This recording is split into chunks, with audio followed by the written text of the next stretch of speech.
Welcome back to another episode of Making Sense with me, John Napolitano. We're here to break down the big questions high net worth families face. You know, the ones your investment guy never talks about.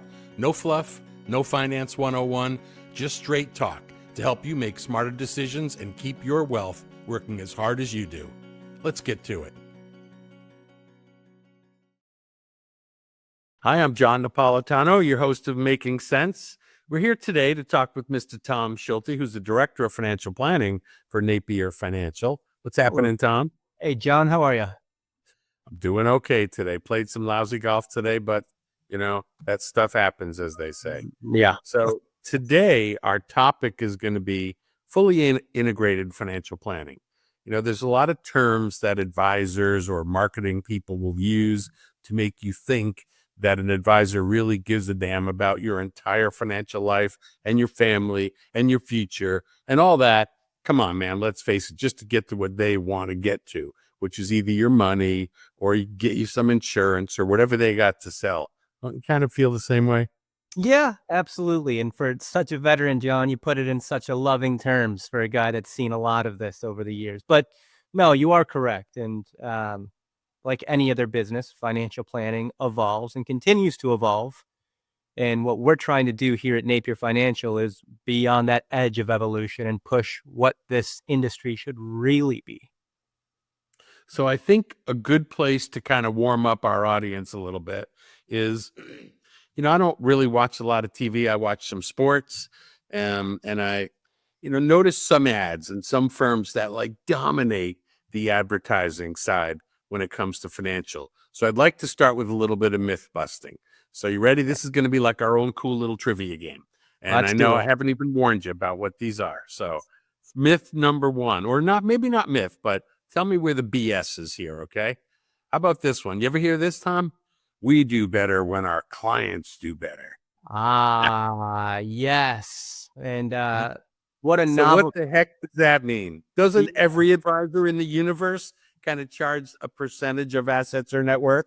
Yeah, and it's definitely gone that way. And if you go back to the old days and what that firm is really trying to get themselves away from is the old commission style. Yeah, you get in or you want to have, investment exposure and be able to invest your money like a reasonable person should do, but you shouldn't be dinged for the trading costs of it. And their novel concept, who you referenced, is, oh, well, we're going to charge a percentage. So when you do better, we do better. It's just as simple. What they also leave out is when you do worse, they continue to do good. That's the funny back end behind it. Yeah. So a dumb question though.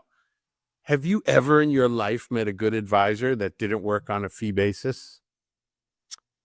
No. Okay. So really what they're fearing people don't exist. I mean, there isn't a commission-based advisor out there that does a good job financial planning. So in essence, that firm is the same as everyone else when it comes to the investment side of the house, right? And it's low hanging fruit. These Yeah.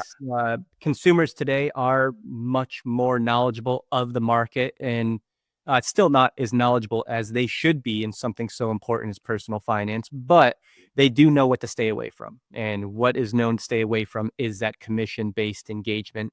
Okay. Where trading is the end So all be. based on the young entrepreneurs that you run into a lot of young guys that have been very successful. They start businesses, sometimes own multiple businesses, even before the age of 40. We do better when our clients do better. What about all the other stuff? Let's kind of bridge this over to fully integrated financial planning. Investment advisors typically don't do fully integrated financial planning, but they call it comprehensive financial planning.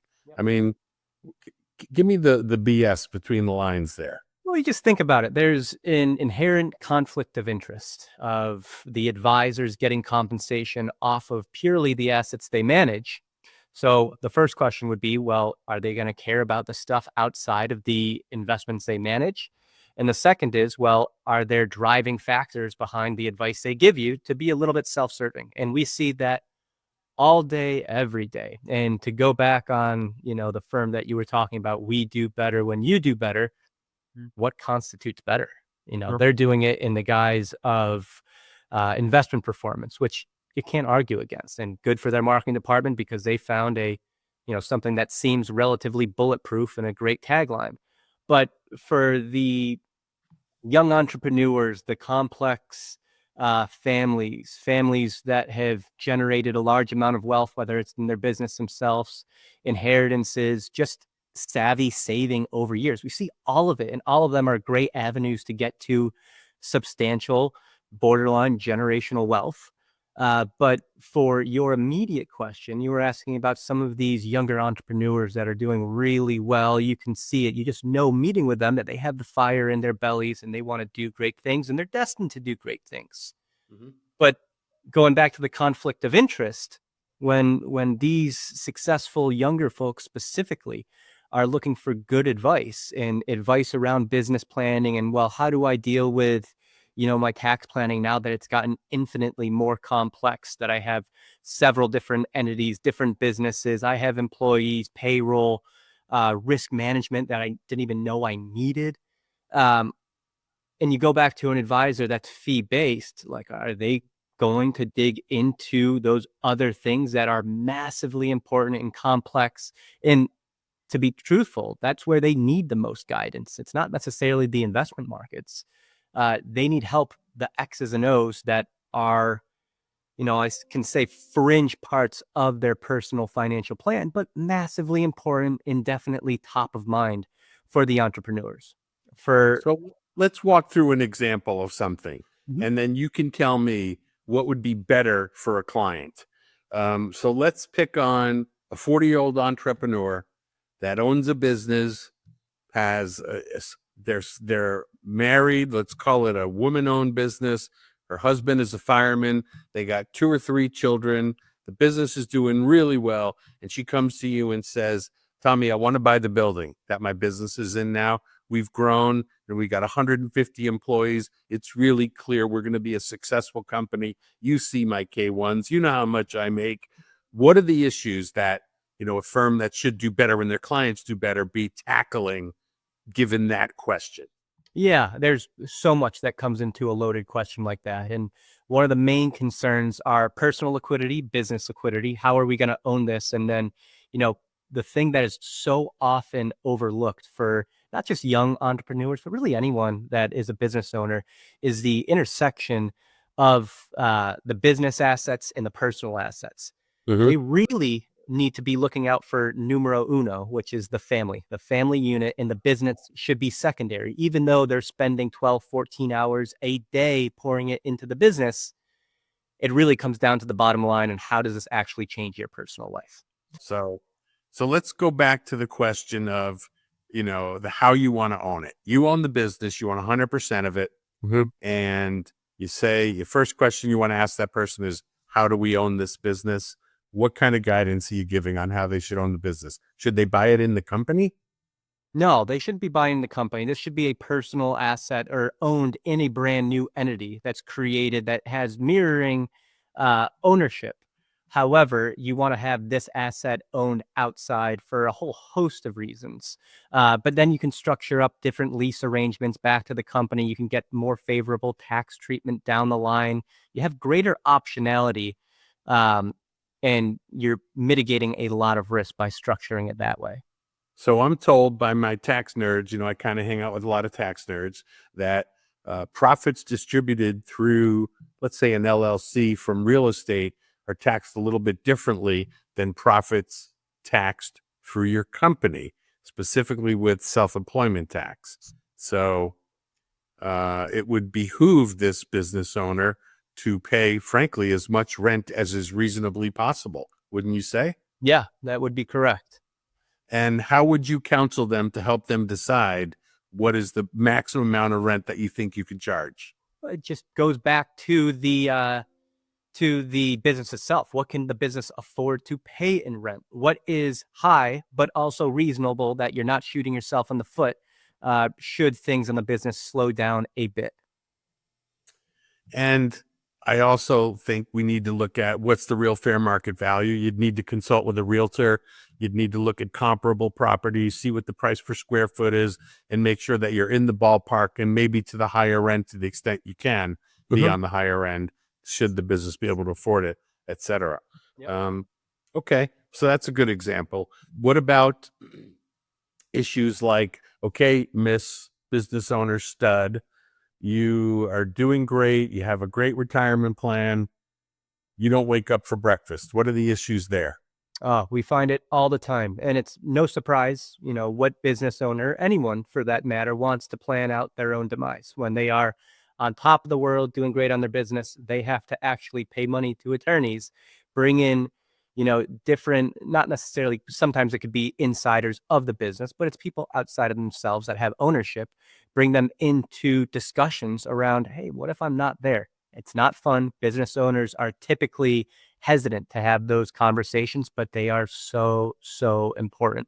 So what you're saying there is Miss Business Owner should chat with those people that she thinks might be suited to replace her or fill in her shoes before obviously she's dead, because you can't do it when you're dead. Exactly. And just talk about, hey, how might this work? And maybe even prearrange some financial arrangement. Absolutely. And those conversations, these are not conversations that happen over one meeting, two meeting. This happens over a long time. And even before that, you're vetting these people internally that might potentially be good fits for this very, very important role. So it's crucial to have these open conversations with these people that might fit that over time, what that would look like, how they would potentially finance that. And like we said before, the operations of doing and having such an important conversation is one thing, but the other thing is making sure that you get your value from this and your family gets your value from your hard work in your business, because more than likely they're reliant on this business for financial independence or their path for financial independence. So it's So so important for so many reasons. my observation is that most people like that, again, 40-year-old successful business owner, her husband is a firefighter.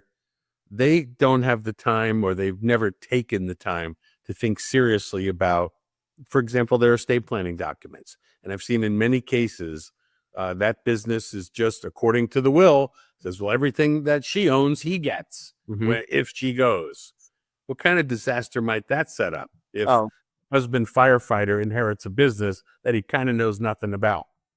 massive amounts. There's going to be huge delays in business operations. Now, you can hope that there's an employee that's up to speed, that was the right hand man or woman to whoever the business owner was that could pick it up. But they're probably not compensated to take this major role and responsibility over. They may think that their success was completely tied to the entrepreneur, the owner, and that their pathway at this business is gone. There, way too often do we find that the business lives and dies with the entrepreneur themselves, and that is just such a massive mistake that we see far too often.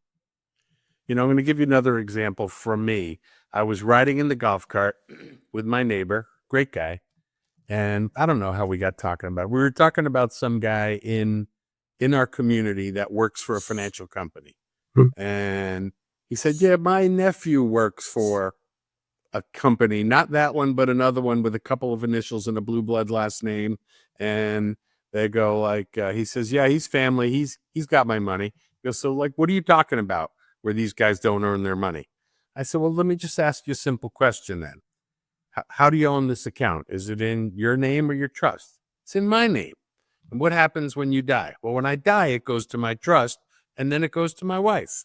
So a few flags went up for me right there. Can you like highlight some of those? It's an undefined estate and improper titling. Now, the money will eventually get to the wife, but not in a clean manner. And it's also very public through the probate process. So it's No. clear that Yeah. there hasn't been, at least someone. The hope is that the clients themselves or these individuals themselves have the wherewithal and good advice that, you create an Mhm. estate plan, and the estate plan is only as good as the underlying assets that get to the estate plan whether by outright titling or different designations on the Well, assets. let me ask you this. So wife eventually gets the money. A year later, she gets hit in the head with a golf ball. Now what happens? It Oh, would, wait a minute. I changed my mind. She gets hit in the head with a golf ball, but I forgot to tell you she remarried uh-huh. a month before that event. We get there, John. Yeah. So she remarries. Does their daughter get the dough automatically? Does I can new tell you dude one get it? thing, but someone is rolling in their grave unhappy with what happened. And Or at the very least, you bought yourself a fight. at the very least, but maybe even worse, the people that this initial husband and wife wanted to have their money, their family, had just Yeah. been disinherited. Uh, So and here's the killer for me. So after he got it, he goes, "You mean so if she marries some guy that we play golf with later, my daughter may never see the money?" I'm like, "Yeah, buddy. Yes, correct. You get it." He then said, "Well, what does my money guy have to do with that? Shouldn't have that been my lawyer that told me all about that?" So now let's bring this fully integrated concept together. And fully integrated means you get all the professionals working together, rowing in the same direction. But whose responsibility is it to get them rowing in the same direction? The darn client thinks all my guys are great and they're all doing their great job, but there's no integration. we Whose find that job is it to call BS and get the integrator going? so often. It's the role of an integrated financial planning team. And the reason that it just isn't prevalent is because it's not necessarily just the way of being for personal financial advisors. And it's really an integrated plan or integrated team that is there to coordinate all the other professionals. Now, it's no fault of the attorneys drafting the documents. It's no fault of the accountants that are preparing the tax returns. And I say that, the goal is that they are communicating, but you need someone to take the reins and say, okay, well, I have a great, deep, strong communication cadence with my clients. I have a repetitive process of making sure I know what's going on with them every single year. And I'm going to take the accountability to go out and communicate those really important, critical updates with the people that need to know them: the accountants, the attorneys, the property and casualty folks, the life insurance agents. It's a really an honor and a huge responsibility to be that person in between all the other professionals. And the reason it is because these clients entrust us to be the people speaking on their behalf. Now we're speaking with them and we want to absolutely make sure we communicate their exact wishes. But number one step is making sure those communication channels are open, which what we see right now, the large majority of engagements don't have that level of communication with the people that are at the table, so to speak. So it sounds to me like you and I have a lot of work to do to educate the public and families with assets what the hell fully integrated wealth management really means. That's the point of the podcast, right? Educate Well, and let's inform. hope, let's hope that the 7 people that watch it feel good and it goes to 700,000 more people. But I'm going to be the cynic here, Tom. Okay, the accountant sees the 1099 every year from the brokerage or investment guy. And couldn't that accountant say, dude, I see this is in your name individually. Have you ever considered, putting it into a trust? Here are the advantages. Strike one. Attorney. Attorney drafts the legal documents. They're very happy with the will. They're very happy with ultimately what will happen in the trust. But shouldn't that lawyer say, dude, we can own stuff in the trust right now. There's no need to wait till you're dead. It just makes it a lot simpler than when you're dead. And then lastly, of course, the investment person. Now, I know that investment person because I know the firm, all he gives a crap is his 1% on the assets. But how hard is it to say, hey, Uncle Fred, I think you need to really think about engaging your trusts a little bit here, and you might bake in a little protection. So the way I look at it, there's 3 people that are asleep at the switch. And why is that acceptable is what I want to know.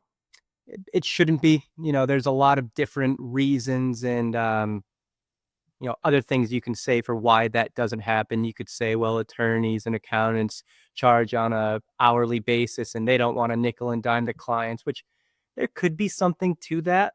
And the good estate attorneys, the good accountants do a pretty good job at least bringing that up. But what the key difference is that they aren't the people behind the screen that are actually managing the accounts, that dictate ownership, that can send out the documents to fully implement this estate plan. So it's not 400 pages of legal documents in their Right. shelf that don't get implemented.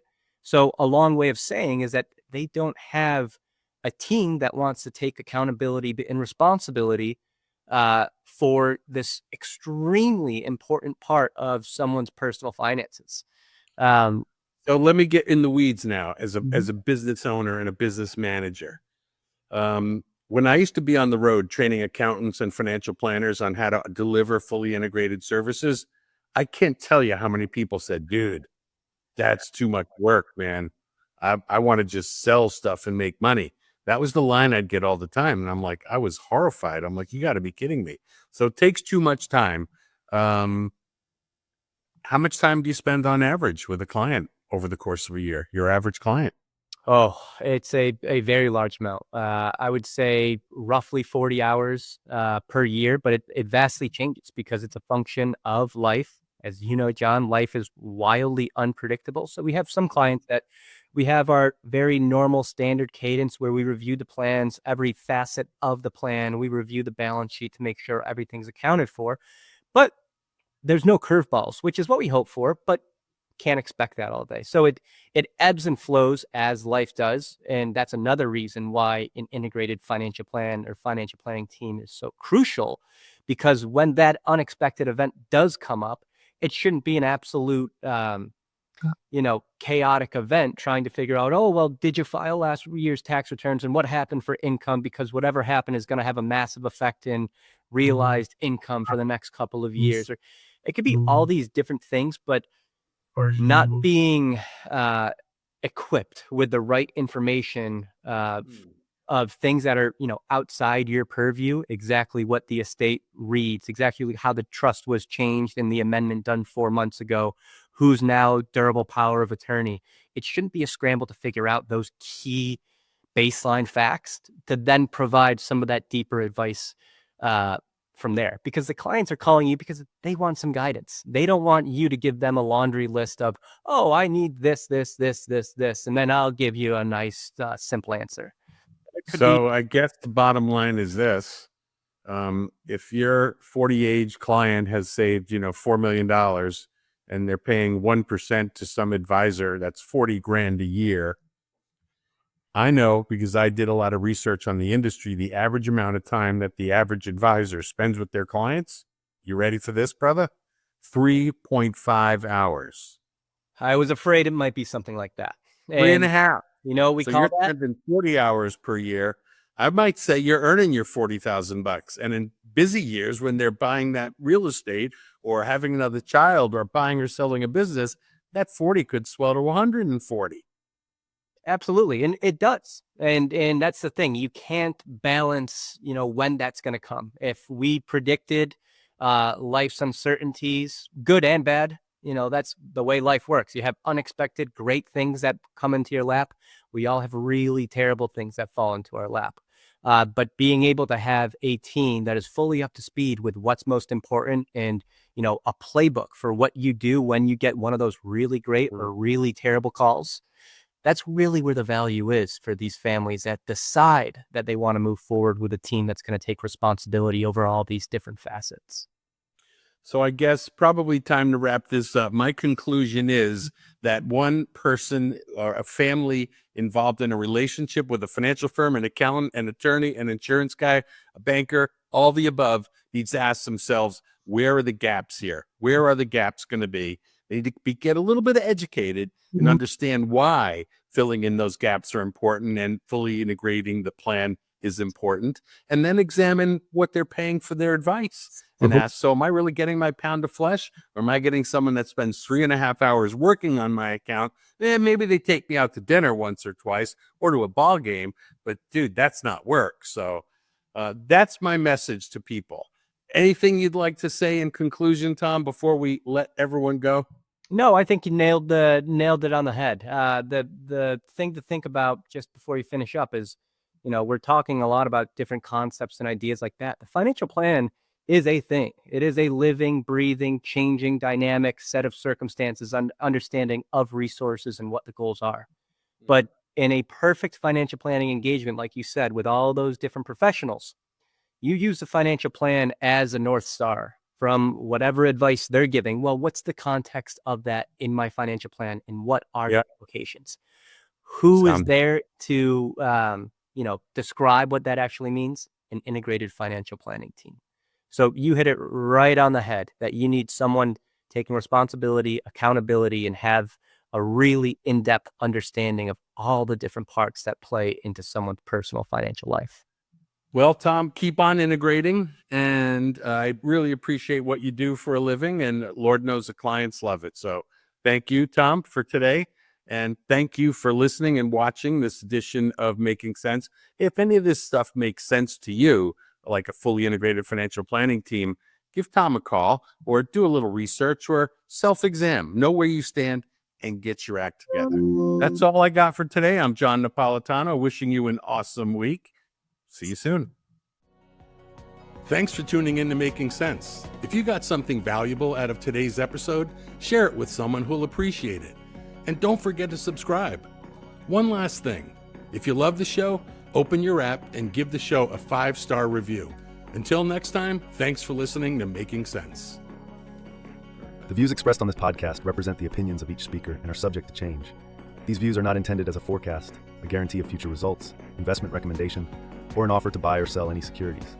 The information provided is of a general nature and should not be construed as or used as a substitute for individualized investment, tax, financial, or legal advice or service to any person.